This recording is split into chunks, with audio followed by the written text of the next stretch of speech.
யாழ்ப்பாணத்தை சேர்ந்த 2 இளைஞர்கள் துப்பாக்கியோட கொழும்புல வத்தலையில கைது செய்யப்பட்டிருக்கிறாங்க. சில நேரத்துக்கு இவங்க இன்றைக்கு துப்பாக்கி சூட்டு சம்பவம் நடத்தி யாராவது ஒருத்தவங்க உயிரிழந்திருக்கலாம். ஆனா காவல்துறை தடுத்து நிறுத்தி இவர்களை கைது செய்திருக்கிறாங்க.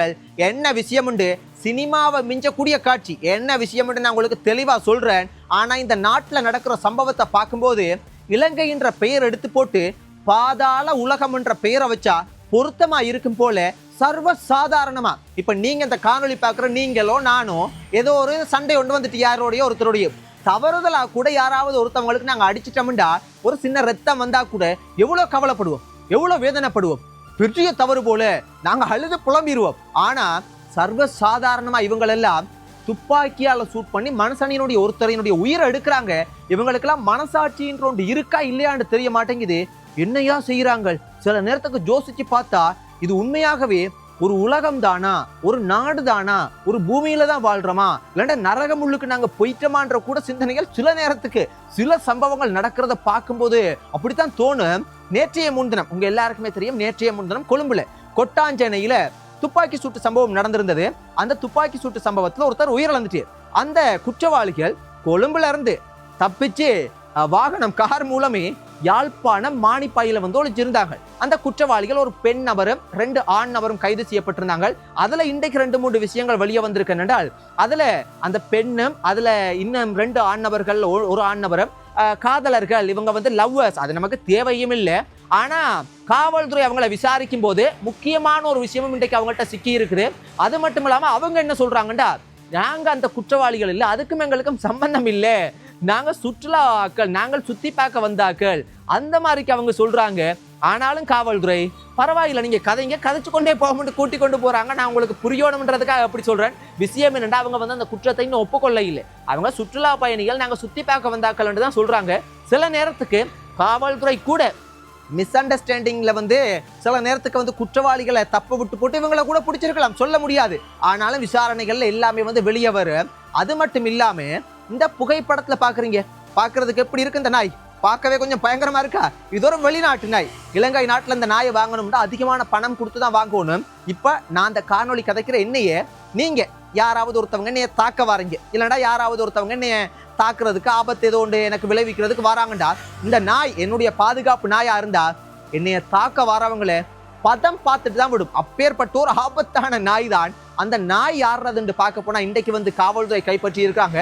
அவர்களினுடைய அந்த குற்றவாளிகளினுடைய வளர்ப்பு நாய் என்று சொல்றாங்க. பாப்பம் போக போக என்ன நடக்குது ஏது நடக்குதுன்றதை எல்லாத்தையுமே நான் உங்களுக்கு சொல்லுவேன். அது மட்டும் இல்லை, இந்த போதைப் பொருள் எந்த நாளும் கைது பண்றாங்க, தண்டனைகள் வழங்கப்படுது. இந்த அரசாங்கம் கூட டபுள் ட்ரிபிள் மடங்கு போதைப் பொருள் ஒழிக்கிறதுக்கு கடுமையான நடவடிக்கை எடுத்தாலும் ஏன் இந்த போதைப் பொருளை நிறுத்த முடியல? ஒவ்வொரு நாளும் இன்றைக்கும் பெண்கள் வந்து கைது செய்யப்பட்டிருக்காங்க. ஒரு அக்கா ஒருத்தவங்க கொழும்புல கைது செய்யப்பட்டிருக்காங்க. முதலாவது எப்படி இருக்கும், கிராம் கணக்குல தான் வந்து பாத்தீங்கன்னா கைது பண்ணுவாங்க, கைது பண்ணும்போது இருக்கும். ஆனா இப்ப கிலோ கணக்குல ஐஸ் ஹெரோயின் எல்லாம் கிலோ கணக்குல சிக்கப்பட்டு கொண்டிருக்குது. ஒரு பெண் ஒருத்தவங்க இன்றைக்கும் கைது செய்யப்பட்டிருக்காங்க. ஏன் இந்த போதைப் பொருளை விட்டு இவங்க வரமாட்டேன்னுறாங்கடா, இது ஒரு பணம், மிகப்பெரிய வியாபாரம், நாங்க நினைச்சு கூட பார்க்க முடியாத லட்சக்கணக்கான கோடிக்கணக்கான பணம் வரக்கூடிய மிகப்பெரிய ஒரு பிசினஸ். ஏன் நான் இதை சொல்றேன்டா, அதுக்கு ஆதாரமா இந்த புகைப்படத்தை பாருங்க. இந்த புகைப்படத்துல கட்டுக்கட்டா பணம் இருக்குதா. இது என்னண்டா, இன்றைக்கு கொழும்புல குறிப்பிட்ட பகுதியில தேடுதல் வேட்டையோடு நடந்திருக்கு. அதுல வந்து போதைப் பொருள் ஹெரோயின் கிலோ கணக்கில் கைப்பற்றப்பட்டிருக்கு. சில சந்தேக நபர்கள்லாம் வந்து காவல்துறை கைது பண்ணியிருக்காங்க. அதாவது இராணுவத்தினுடைய ரகசிய புலனாய்வு டீமால தான் வந்து சுற்றி வளைக்கப்பட்டு இவர்களை தூக்கி இருக்கிறாங்க. இவங்க என்ன செஞ்சிருக்காங்கடா, கிலோ கணக்கில் போதைப் பொருளும் கைப்பற்றப்பட்டிருக்கு. இந்த பணம் எல்லாம் இன்றைக்கு ஒரு நாள்ல பிசினஸ், போதைப் பொருள் பிசினஸ் பண்ணும்போது கலெக்ட் பண்ண பணம் யோசிச்சு பாருங்க. ஒரு நாள்ல இவ்வளவு கட்டுக்கணக்கா மில்லியன் கணக்கான லட்சக்கணக்கான பணம் வந்து கலெக்ட் பண்ணிருக்காங்கடா. இவ்வளோ அரசாங்கம் நடவடிக்கை எடுத்து அடங்காம இவ்வளோ செய்யறாங்கண்டா. துப்பாக்கி இல்ல, சில நேரத்துக்கு அரசாங்கத்தோட யுத்தம் பண்றதுக்கு பீரங்கியோட அவங்க வந்து நின்றா கூட ஆச்சரியப்படுறதுக்கு இல்ல.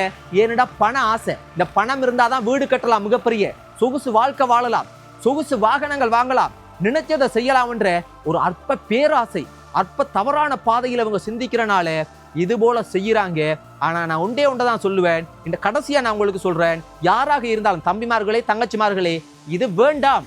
இது உங்களால உங்களோட வாழ்க்கையில தூரம் போக முடியாது, மிச்ச தூரம் போக முடியாது. கொஞ்ச தூரம் போகும்போதே கூட வாழ்க்கை முடிஞ்சிரு.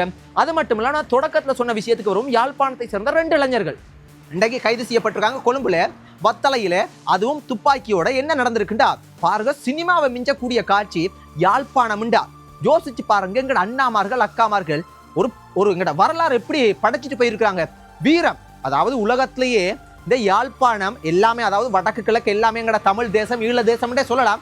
ஆனாலும் யாழ்ப்பாணத்துல நடந்தனால யாழ்ப்பாணத்தை சொல்றேன். இந்த வரலாறு எப்படி படைச்சிட்டு போயிருக்காங்க.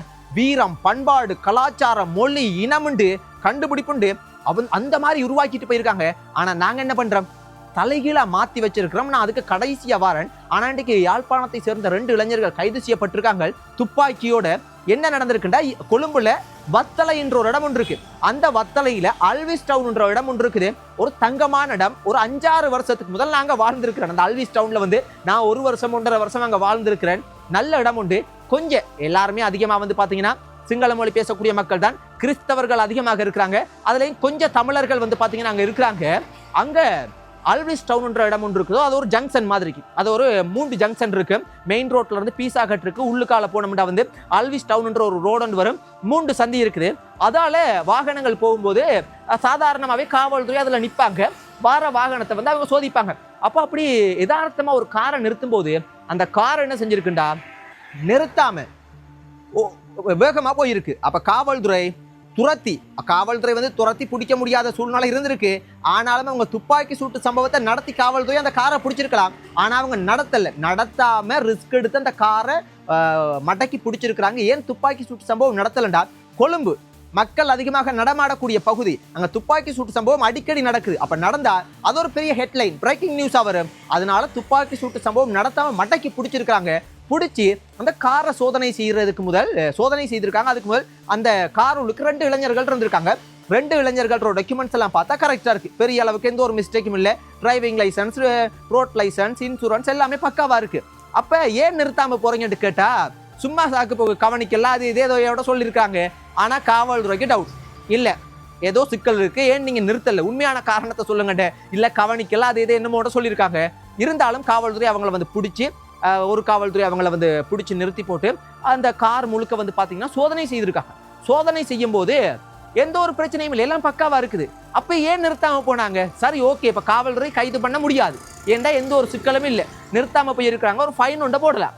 ஆனாலும் காவல்துறைக்கு ஒரு டவுட் என்னென்றால், ஏன் அவங்க நிறுத்தாம போனாங்க? மறுபடியும் காரை எல்லாம் சோதனை செய்ததான் மறுபடியும் செய்ய போறாங்க.